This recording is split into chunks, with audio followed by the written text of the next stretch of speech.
అందరికీ నమస్కారం అండి. ఈరోజు మనం వసుంధర గారు రచించిన అనుబంధం అనే ఓ చక్కటి కథను విందాం. ఇక కథలోకి వెళ్దాం. విమానంలో న్యూయార్క్ వెళ్తున్నాను. పక్కనే నా భార్య కళావతి ఉంది. ఆమె చాలా సంతోషంగా ఉంది. నేను మనసులో కుమిలిపోతున్నాను. దారుణమైన అవమానం, అది కన్న కొడుకు చేతిలో పొందడానికి ఇంత డబ్బు ఖర్చు పెట్టి ఇంత ప్రయాణం చేసి వెళ్లాలా అనిపిస్తోంది. ఆ మాట పైకి అనలేను, భార్యతో పంచుకోలేను. ఎందుకంటే నా కొడుకు చెడ్డవాడేమీ కాదు. మరి అవమానం ఎందుకంటే చేసుకున్నవారికి చేసుకున్నంత మహదేవా. అయినా ముందు నేను వెళ్ళాలి అనుకోలేదు. నెల్లాళ్ల క్రితం రఘు తల్లికి ఫోన్ చేశాడు. అబ్బాయి మనని రమ్మని బ్రతిమలాడుతున్నాడండి అంది కళావతి నాతో. మనని కాదు, నిన్ను. అందుకే నాకు కాకుండా నీకు చెప్పాడు అన్నాను. పోనీ నీకు చెబితే వస్తారా మరి? 1, అమెరికా నచ్చదు. 2, సిఫారసులతో వచ్చే పిలుపులు నచ్చవు. పిలిచాడుగా, నువ్వెళ్ళి వాడి దగ్గర కొన్నాళ్ళుండిరా అన్నాను. ఒక్కతిని ఏం పెడతాను, మనం కలిసెడితే బావుంటుంది అంటుందనుకున్నాను. కాని తను మాట్లాడలేదు. మొదట్నుంచి మితభాషి. అదీకాక దశాబ్దాలుగా కాపురం చేస్తున్నాను. ఆమెకి పిల్లలతో ఉన్న చనువు నాతో లేదు. రఘుకి 6 ఏళ్ల క్రితం కవిత పుట్టింది. పురిటి సాయానికెళ్లిన రఘు అత్తమామలు 6 నెలలుండి వీసా అయిపోగాని ఇండియాకి వచ్చేశారు. 6 నెలల పాపని డే కేర్లో పెట్టడానికి మనసొప్పక మా సాయం అడిగాడు రఘు. వీసా ఉండి నేను రాను అన్నాను. వాడితో పాటు కోడలు జ్యోత్స్న కూడా బ్రతిమాలింది. ససేమిరా అన్నాను. మళ్ళీ అడగద్దని విసుక్కున్నాను. చివరికి పేగుబంధం మనవరాలి వైపు లాగుతుంటే కళావతి తనొక్కతే అమెరికా వెళ్లి 6 నెలలుండి వచ్చింది. ఆ 6 నెలలు స్వగ్రామంలో సొంతింట్లో ఒక్కడినే ఉన్నాను. ఒక్కసారైనా కళావతి ఫోన్ చెయ్యలేదు. తనే ఫోన్ చేసి అమెరికా కబుర్లు, మనవరాలి ముచ్చట్లు చెప్తే అనాసక్తంగా విని ఊరుకున్నాను. కుశలం అడిగితే అన్ని పనులకి మనుషులున్నారు, నిక్షేపంలా ఉన్నాను అని కొట్టొచ్చినట్లుగా అన్నాను. కొడుకు కోడలు ఫోన్ చేస్తే ఈ మనిషికి ఫోన్ ఎందుకు చేశామా అనుకునేంత ముక్తసరిగా ఉన్నాను. 6 ఏళ్లు ఇట్టే గడిచిపోయాయి. ఈ 6 ఏళ్లలో సెలవులు, గ్రీన్ కార్డు వగైరా ఇబ్బందులతో రఘు కాని జ్యోత్స్న కాని ఇండియా రాలేదు. అయితే తరచుగా వీడియో చాట్ చేసేవారు. వాళ్ల కబుర్లు గంటల తరబడి కొనసాగితే మధ్యలో మొక్కుబడిగా నేను 1/2 నిమిషం కనిపించి బయటపడేవాణ్ణి. ఇదిగో ఇప్పుడు మళ్లీ రమ్మని పిలుపు. మామూలే కదా, నేను రానన్నాను. కవిత పుట్టినప్పుడు తనొక్కతే వెళ్ళింది కాబట్టి ఇప్పుడు ఒక్కత్తి వెళ్ళటానికి ఇబ్బంది ఏంటని అంటానేమోనని కళావతి ఊరుకుంది. తను రఘుకి చెప్పిందేమో. ఆ సాయంత్రం ఉన్నట్లుండి వీడియో చాట్లోకి కవిత వచ్చింది. తాతయ్యతో మాట్లాడతానని పట్టుబడితే తప్పనిసరి మాట్లాడాను. తాతయ్య, నువ్వు నాకిష్టం. నువ్వు కవిత్వం చెప్తావటగా? నేను కవిత్వం చెప్తాను. రూపం, అలవాట్లు అన్నీ నీ పోలికే అంటాడు నాన్న. నాకు నిన్ను చూడాలని, నీతో మాట్లాడాలని ఉంది. నీకేమో ఫోన్లు, వీడియో చాట్లు ఇష్టం ఉండవటగా? అందుకే ఇక్కడికొచ్చేసాయి. మనం రోజు సరదాగా కబుర్లు, కవితలు చెప్పుకుందాం. ఇది వీడియో చాట్లో మనవరాలు నాకు అందించిన సందేశ సారాంశం. 6 ఏళ్ల పిల్ల, చూపులకి ముద్దే, మాటలు ముద్దే. అది నా మనవరాలు. నా రక్తం మొదటిసారిగా నాతో ప్రత్యేకంగా మాట్లాడింది. దాని మాటలు నన్ను ఎక్కడో తాకి నాలో ఏదో సంచలనం కలిగించాయి. తప్పక వస్తాను అన్నాను అప్రయత్నంగా. పక్కకి చూస్తే అదోలా నవ్వుతూ కళావతి. రానని రాలేనని ఊరికే అంటావు, రావాలని ఆశలేదని ఎందుకొస్తావు అంటున్నాయి ఆమె కళ్ళు. ఇదిగో ఇప్పుడిలా విమానంలో దీర్ఘ ప్రయాణానికి కూర్చున్నాము నేను, కళావతి. తనైతే ఉత్సాహంగా ఉంది కాని నాకే మనసు నిండా ఎన్నో అనుమానాలు, భయాలు. కవిత నాకు బలహీనతగా మారుతోందన్నదే నిజం. రఘు ఆ బలహీనతని ప్రతీకారానికి వాడుతున్నాడా? లేకపోతే భవబంధాలకు దూరం అనుకునే నన్ను కవిత ఎలా ప్రభావితం చేసింది? అసలు భవబంధాలంటే ఏమిటి? వాటికి నేను దూరమా కాదా అవే నా అనుమానాలు, ఇవే నా భయాలు. అనుబంధం, ఆత్మీయత అంతా ఒక బూటకం అన్నారు సినారే ఓ సినిమా పాటలో. నన్ను చూసాయన పాట రాసుండొచ్చు, నన్నెరిగిన వారు అంటారు. అమ్మ ఒప్పుకోదు. ఆ పాట కవితావేశం, వాస్తవానికి వర్తించదు అనేది. రాత్రిపూట సూర్యచంద్రులు కనిపించకపోతే వాళ్ళు ఆకాశంలో లేరని కాదు, భూభ్రమణంలో మనకు కనిపించిన మరోవైపు ఉన్నారని. కాసేపు ఎదురుచూస్తే మళ్లీ కనపడి వెలుగుని ప్రసాదించి వెన్నెలలు ప్రసరిస్తారు. ఈ ప్రపంచంలో కంటికి కనిపించినంత మాత్రాన ఏది భూటకం కాదు అనటానికి ఇంతకంటే ఏం వివరణ కావాలని నన్ను సమర్థించేది ఆమె. కాని కళావతి వేరు. ఆమె నా భార్య. నాతో కాపురం చేస్తూ 4 పిల్లల తల్లయింది. అయినా మా అనుబంధంలో చీకటి తప్ప వెలుగు చూడలేదు. ఎదురు చూస్తాను, కాని ఎన్నాళ్ళు, ఎన్నేళ్లు అనుకుంటుందని నా అనుమానం. ఆ అనుమానాన్ని అమ్మకి చెప్పాను. కోడల్ది ప్రశ్న కాదని, ఉక్రోషమో ఆక్రోశమో తెలియని ఓ అనుభూతి అని అమ్మ నాతో అని నాన్నకి చెప్పింది. నాన్న అడగకుండానే కోడలికి ఇంకో వివరణ ఇచ్చాడు. భూమి మీద మనముండే ప్రాంతాన్ని బట్టి ఎదురుచూసే సమయం మారుతుంది. ఏషియాలో 12 గంటలు మాత్రం రాజ్యమేలే చీకటి అంటార్కిటికాలో ఆగకుండా 6 నెలలు ఉంటుంది. మనిషి అనుబంధం మనసుతో ముడిపడింది. మనసుపైన గ్రహ నక్షత్రాల ప్రభావం ఉందని చాలా మంది నమ్ముతారు. అందుకేనేమో అనుబంధం తీవ్రమైతే మండు టెండని మించి బాధించగలదు, బంధమైతే పున్నమి వెన్నెల్లా లాలించగలదు. 6 నెలలేమిటి, దశాబ్దాలు గడిచిపోయాయి. ఇప్పటికీ నేనంతే. ఇప్పుడు అమ్మా నాన్న జీవించలేరు. పిల్లలు 4 బాగా చదువుకొని పెళ్లిళ్ళై జీవితంలో స్థిరపడి వేర్వేరు దేశాల్లో ఉంటున్నారు. ప్రస్తుతం పెద్దబ్బాయి రఘు అమెరికాలో, చిన్నబ్బాయి స్వామి ఆస్ట్రేలియాలో, పెద్ద కూతురు సుశీల సింగపూర్లో, రెండో కూతురు సరళ స్విట్జర్లాండ్లో. రఘుకైతే ఓ కూతురు కూడాను. నేను పిల్లలతో అంటీ ముట్టనట్టుగా ఉంటాను. అన్నింటికీ వాళ్ళు తల్లినే సంప్రదిస్తారు. 25 ఎకరాల మాగానికి వారసుణ్ణి. గారాబంగా పెరిగినా దురలవాట్లను దరిచేరనివని బుద్ధిమంతుణ్ణి. తెలివున్నా చదువు బాగా రాలేదంటే కొంత శ్రద్ధ లేక, కొంత అవసరం లేక. బిఏ లిటరేచర్ 3 ఏళ్లు చదివాను కాని వ్యాస అవ్వలేదు. సాహితీ ప్రియుణ్ణి, సహజ కవిని. పద్యాలు, వచన కవితలు వ్రాసేవాణ్ణి. ఇంట్లో ఒక్కరంటే ఒక్కరికి సాహిత్యం పట్ల ఆసక్తి లేదు. ఆసక్తి ఉన్నా బయటవారితో స్నేహం కట్టాను. వాళ్లలో కొందరు నా బలహీనతను సొమ్ము చేసుకునేందుకు మాత్రమే దరిచేరారని తెలిసినా వాళ్ళని వదులుకోలేని బలహీనత నాది. బిఏ చదువుతున్నప్పుడు నాకు 1 ఏడాది జూనియర్ రాధ. నా కవిత్వాన్ని ఇష్టపడి స్నేహం కట్టింది. నేను ఆమెపై కవితలల్లాను. క్రమంగా మా పరిచయం ప్రేమగా మారింది. ఆ ప్రేమ పెళ్లిదాకా వెళ్లేదే కాని కులం కలవక అటు ఇటు కూడా పెద్దలు మా ప్రేమని నిరసించారు. రాధ పెద్దలను ఎదిరిస్తాను అంది. నేను ఎదిరించేవాణ్ణే. కాని ఆ పెళ్లి చేసుకుంటే నాన్న ఆస్తి ఇవ్వను అన్నాడు. రికామీగా బతుకుతున్నవాణ్ణి, ఆస్తి లేకపోతే ఎలా? కులం నన్ను అసహాయుణ్ణి చేసిందని ఆవేశపడుతూ ఓ విప్లవ కవిత రాసి రాధకిచ్చాను. నాకు కవితొద్దు, నువ్వే కావాలి అంది రాధ.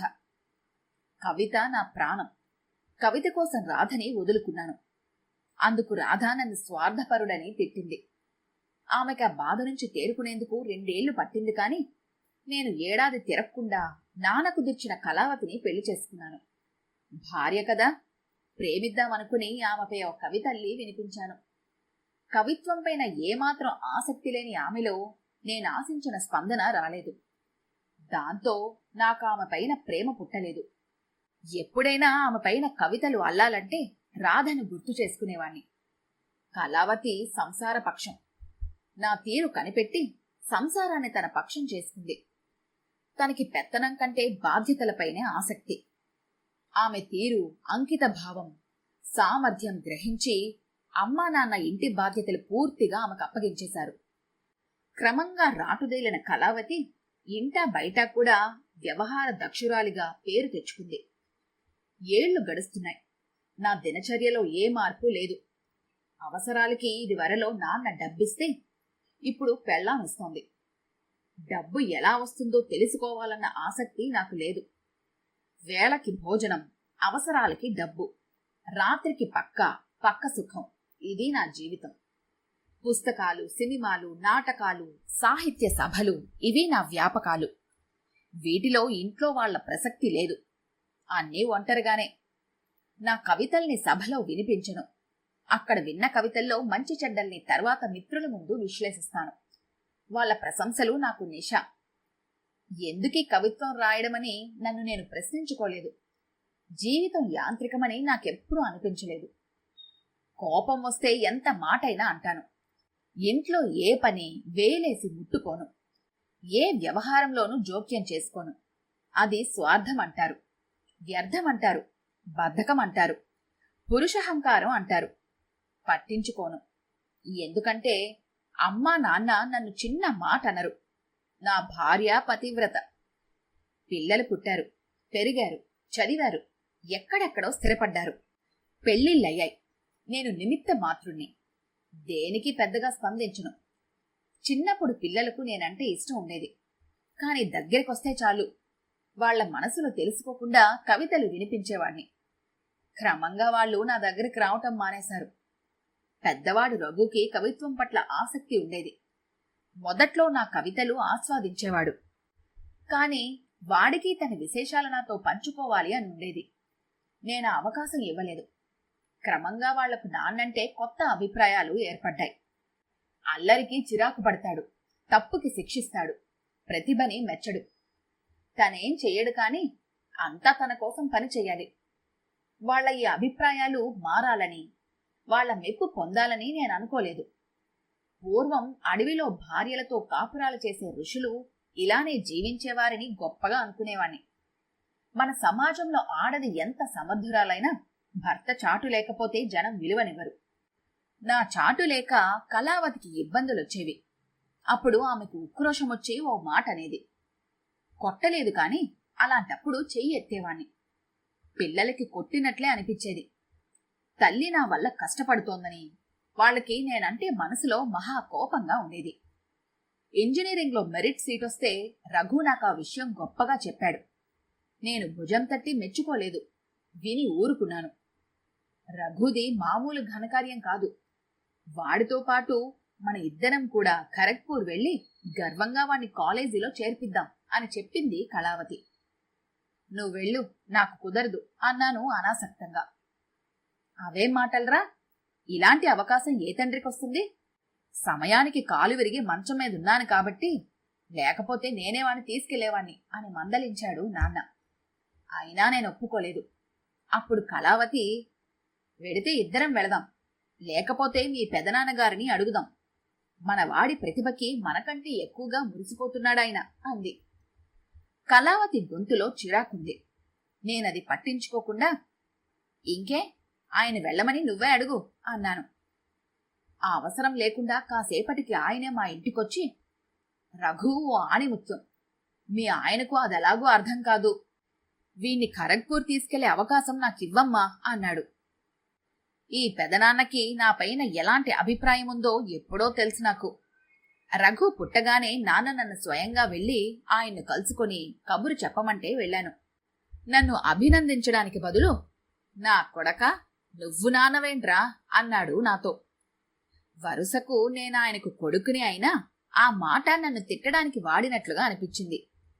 ఏమైతేనే ఇప్పుడు ఆయన వల్లే నా సమస్య తీరటంతో మనసు తేలికైంది. అప్పుడు నాలోని కవిదృష్టి రఘు సంపాదించిన ఘనకార్యం పైన పడింది. 30 పంక్తుల వచన కవిత రాసి ఆ రాత్రి రఘుకిచ్చాను. రఘు ఆ కవిత చదవలేదు. అప్పుడు వాడు నాకేసి చూసిన చూపు నన్ను బాధ పెట్టింది. తర్వాత వాడా కవితను చింపి ముక్కలు చేసి, ఈ కవిత్వం మా నాన్నని దెయ్యమై పట్టుకొని మాకు కాకుండా చేసింది. నేనిక జీవితంలో కవిత్వం జోలికెళ్లను అన్నాడని కళావతి చెప్పింది. అంతేకాదు, పెద్దయ్యాక నాన్న నా దగ్గరుంటే నేనాయనతో ఒక్క మాట కూడా మాట్లాడకుండా నా లోకంలో నేనుంటాను, ఇది నా శపథం అని అన్నాడంట. రఘు మాత్రమే కాదు, ఇంట్లో పిల్లలందరికీ నేను కానివాణ్ణే. కాని కళావతి పతివ్రత కదా, ఇంటికి యజమానిగా నా స్థానం చెక్కు చెదరడం లేదు. ఇప్పుడు నాకు వయసు మీద పడుతోంది. ఇతరులపైన ఆధారం పెరుగుతోంది. అయినా కళావతి ధర్మమా అని దర్జాగా ఉండడానికి సాగుతోంది. ఇది నా ఇల్లు. ఇది దాటి అమెరికా వెడితే అది రఘు ఇల్లు. కళావతికి వాడికి ఉన్న అనుబంధంతో అది ఆమె ఇల్లు కూడా. అక్కడ నేనే పరాయివాణ్ణి.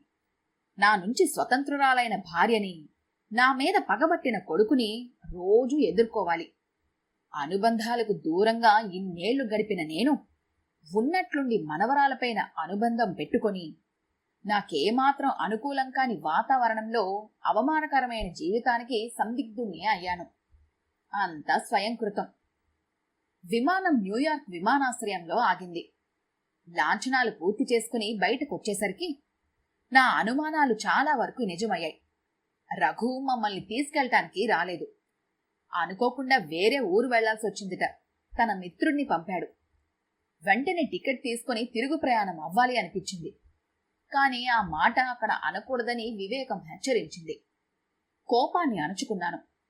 ఇంటికెడితే కోడలికి జ్వరం, కవితకి జ్వరం. తప్పనిసరి కావటంతో రఘు వాళ్లను అలానే వదిలి వేరే ఊరు వెళ్లాడు. మాకు భోజనం వగేరా ఏర్పాట్లు కూడా మిత్రుడి ద్వారా చేయించాడు. రఘు ఊరెళ్లడాన్ని తప్పుగా అర్థం చేసుకున్నందుకు నొచ్చుకున్నాను. రఘు రావడానికి 2 రోజులు పట్టింది. ఈలోగా కళావతి ఇంటి పెత్తనం తీసుకుంది. చకచకా పనుల్లోకి దిగింది. ఆమె సపర్యలతో 1 రోజులో తేరుకుంది కోడలు. కళావతికి తీరుబడి లేకపోవటంతో కవితను చూసుకునే బాధ్యత నా మీద పడింది. అయితే అదే నాకు మేలైంది. నన్ను చూస్తూనే కవిత మొహం ఇంతయింది. ఎప్పటినుంచో తెలిసినట్లుగా కబుర్లు మొదలెట్టింది. ముందు ఇబ్బంది పడ్డాను. తొందరగానే నేను తనతో సమంగా కలిసిపోయాను. 2 రోజుల సహచర్యంలో కవిత నుంచి తెలిసిన విశేషాలు దిగ్భ్రాంతి కలిగించాయి. రఘు కవితకి నా గురించి గొప్పగా చెప్పాడు. నా కవితలంటే వాడికి ఇష్టమంట. అప్పట్లో చదువు వగైరా బాధ్యతలతో తలమునకలవుతూ వాటిని ఆస్వాదించలేకపోయానని బాధపడ్డాట. కవితంటే నాన్న, నాన్నంటే కవిత. ఆయన్ని రోజు గుర్తు చేసుకోవాలనే నీకు కవిత అని పేరు పెట్టాను అన్నట్ట రఘు కవితతో. నువ్వు ఇక్కడున్నన్నాళ్ళు నాన్న రోజూ 1 గంట సేపు నీ కవితలు వినాలిట. ఆ సమయంలో విసిగించొద్దని నన్ను హెచ్చరించాడు అంది కవిత. రఘు నా మీద పగతో రగిలిపోతూ ఉంటాడు అనుకున్నానే. అందుకు తగిన కారణాలు ఉన్నాయి. కాని తనిప్పుడు నా అభిరుచుల్ని గౌరవించి నన్ను సంతోషపెట్టడమే ధ్యేయంగా ఉన్నాడు. ఎందుకు? కలిసి జీవిస్తే చాలు, అనుబంధం ఏర్పడవలసిందేనా? ఎన్నో కుటుంబాలని, దాంపత్యాలని నిలబెడుతుంది ఆ అనుబంధమేనా? తాత్కాలికంగా మాయమైనా కాసేపాగితే మళ్లీ మళ్లీ వెలుగునిచ్చే సూర్య చంద్రులతో పోల్చింది అమ్మ అనుబంధాన్ని. ఇలాంటి అనుభవంతోనేనా అనుబంధం మనిషికి సహజం? అది లేదనుకున్నా ఉన్నట్లే. ఉందనుకుంటే మాత్రం అది ఇచ్చే అనుభూతి కవితలకి అందదు. కాని నా మనవరాలు కవిత నాకు అందించింది. రఘు నా మీద ప్రతీకారం తీర్చుకోవటానికి కవితని సాధనం చేసుకున్నాడు అనుకున్నాను. కాని తన అనుబంధాన్ని నేరుగా చెప్పలేక కూతురు కవితని సాధనం చేసుకున్నాడని ఇప్పుడు అర్థమైంది. మరి నా అనుబంధం సంగతేమిటి? అది ఉన్నట్లా లేనట్లా? ఆ ప్రశ్నకి సమాధానం వారం తర్వాత తెలిసింది. ఓ సాయంత్రం కవిత నాకు తన కవితలు వినిపిస్తోంది. నేను ఆస్వాదిస్తున్నాను. ఆ సమయంలో రఘు అక్కడికొచ్చి, కాసేపు తాతయ్యను వదులు, నేను ఆయన కవితలు వినాలి అన్నాడు. కవిత ఏదో అనేలోగానే, ఉండరా, కాసేపు మమ్మల్ని డిస్టర్బ్ చేయకు అని రఘుని ముద్దుగా విసుక్కున్నాను. ఈ కథ కనుక మీకు నచ్చినట్లయితే లైక్ చేయండి, షేర్ చేయండి. మరిన్ని ఇంట్రెస్టింగ్ కథల కోసం మా ఛానల్ని తప్పకుండా సబ్స్క్రైబ్ చేసుకోండి.